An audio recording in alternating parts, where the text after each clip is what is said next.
Gente querida de todo o Brasil, nós estamos em caravana aqui em Israel. E hoje, especialmente, estamos num lugar muito lindo, como vocês podem ver. Esse lugar é conhecido por ser o lugar onde Gideão recrutou todos os soldados, os 300 soldados, para enfrentar os midianitas. Para que vocês entendam o momento histórico, nós estamos falando de mais ou menos 1200 a.C., na época dos juízes, quando não havia rei em Israel. Então, o povo, muitas vezes, de Israel, que estava dividido nas tribos, acabava pecando contra Deus e se envolvendo com outros deuses. E Deus, então, permitia que se levantasse um inimigo que viesse e os solapasse, roubasse as suas colheitas. E aí, então, o povo clamava a Deus, Deus levantava um juiz, um libertador, e ele vinha e vencia aqueles inimigos e havia paz no ano. Durante aproximadamente 40 anos. Esse ciclo se repete muitas vezes no livro de Juízes. Aqui nesta região, chamada da Fonte de Harod, nós sabemos que houve uma história muito interessante, porque Deus chama um homem chamado Gideão, que era o último da sua tribo e de uma família pobre. E o anjo aparece para ele e diz assim: olha, você é um homem valente, você vai libertar o meu povo.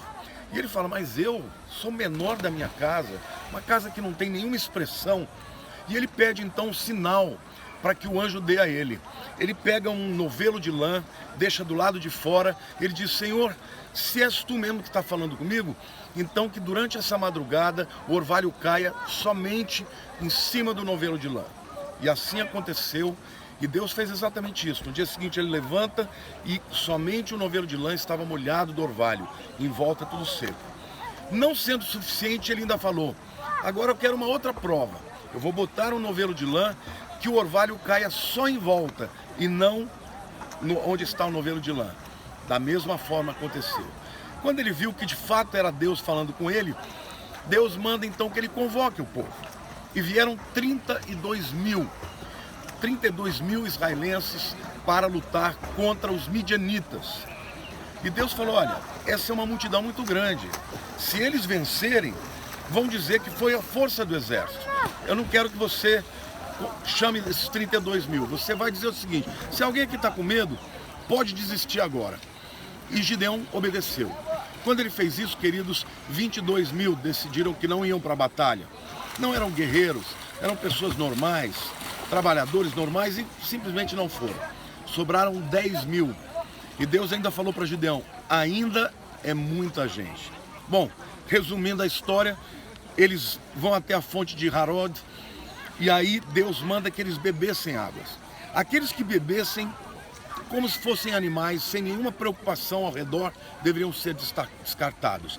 Mas aqueles que de fato se ajoelhassem, com uma mão permanecesse com a espada e com a outra mão bebesse, podendo olhar ao redor, estes eram os verdadeiros guerreiros que estariam prontos para a batalha. E Deus deu mais uma prova. Disse para Gideão: você atravessa o vale e vai até onde estão os midianitas, porque lá eu vou mostrar algo para você. E Gideão chega de noite e ele vê dois soldados conversando, e um deles estava contando que tinha tido um sonho onde via pessoas de espadas guerreando e um terror muito grande. Aí eles disseram: deve ser o exército de Gideão. E Gideão sai dali com a convicção de que eles estavam com medo do exército de Israel. É importante dizer que o número de soldados dos inimigos era mais de 100 mil, enquanto Gideão tinha somente 300. Então Deus falou: você não vai só guerrear de peito aberto, você vai de madrugada e você vai pegá-los de surpresa, porque você sabe que de madrugada os soldados ficam em turnos.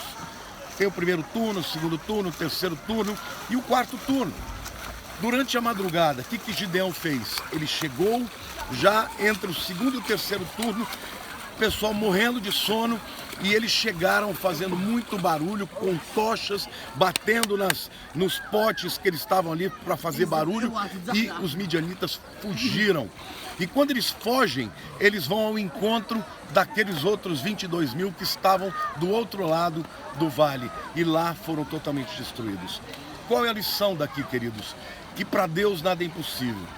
Talvez você esteja lutando com um exército ou com uma luta que você acha que é muito maior do que você.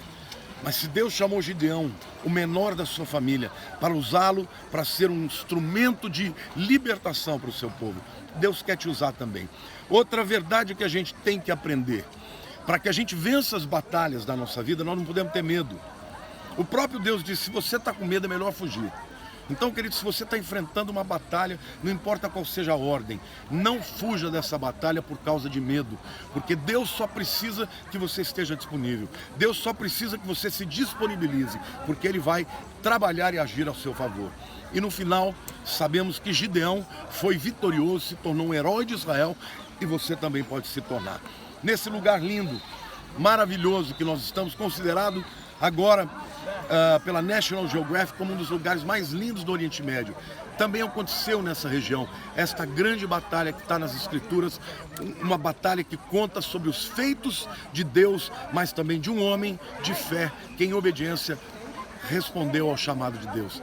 Quem sabe você também não esteja sendo chamado por Deus para uma grande batalha. Não desista, o Senhor é contigo, servo e serva valente. Em nome de Jesus, eu declaro sobre a tua vida a vitória do Senhor para a glória do nome dEle.